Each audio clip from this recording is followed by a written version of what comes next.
2 Samuel chapter 20. Now a worthless man named Sheba, son of Bichri, a Benjamite, happened to be there, and he blew the ram's horn and shouted, "We have no share in David, no inheritance in Jesse's son. Every man to his tent, O Israel." So all the men of Israel deserted David to follow Sheba, son of Bichri.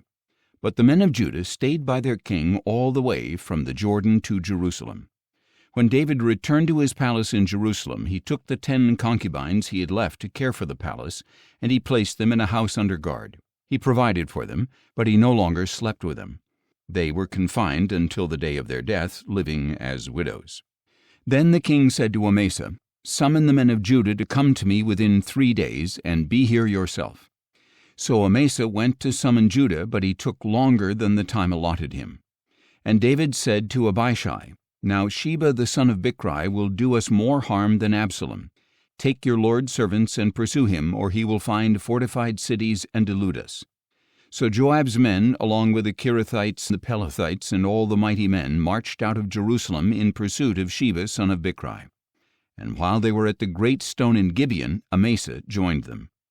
Now Joab was dressed in military attire with a dagger strapped to his belt, and as he stepped forward he slipped the dagger from its sheath. "Are you well, my brother?" Joab asked Amasa, and with his right hand Joab grabbed Amasa by the beard to kiss him. Amasa was not on guard against the dagger in Joab's hand, and Joab stabbed him in the stomach and spilled out his intestines on the ground. And Joab did not need to strike him again, for Amasa was dead. Then Joab and his brother Abishai pursued Sheba son of Bichri. One of Joab's young men stood near Amasa and said, "Whoever favors Joab and whoever is for David, let him follow Joab." But Amasa wallowed in his blood in the middle of the road, and when the man saw that all the troops were stopping there, he dragged the body off the road into a field and threw a garment over it. As soon as Amasa's body was removed from the road, all the men went on with Joab to pursue Sheba son of Bichri. Sheba passed through all the tribes of Israel to Abel-Beth-maachah, and through the entire region of the Berites, who gathered together and followed him. And Joab's troops came and besieged Sheba in Abel-Beth-maachah, and built a siege ramp against the outer rampart of the city. As all the troops with Joab were battering the wall to topple it, a wise woman called out from the city, "Listen, listen, please tell Joab to come here so that I may speak with him." When he had come near to her, the woman asked, "Are you Joab?" "I am," he replied. "Listen to the words of your servant," she said. "I am listening," he answered. Then the woman said, "Long ago they used to say, 'Seek counsel at Abel,' and that is how disputes were settled.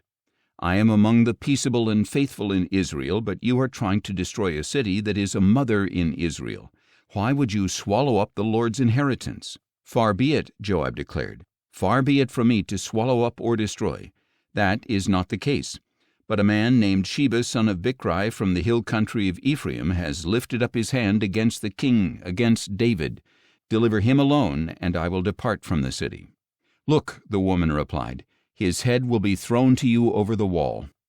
Then the woman went to all the people with her wise counsel, and they cut off the head of Sheba son of Bichri and threw it to Joab. So he blew the ram's horn, and his men dispersed from the city, each to his own home. And Joab returned to the king in Jerusalem. Now Joab was over the whole army of Israel. Benaiah son of Jehoiada was over the Kerethites and Pelethites. Adoram was in charge of the forced labor. Jehoshaphat son of Ahilud was the recorder. Sheva was the scribe. Zadok and Abiathar were priests. And Ira the Jairite was David's priest.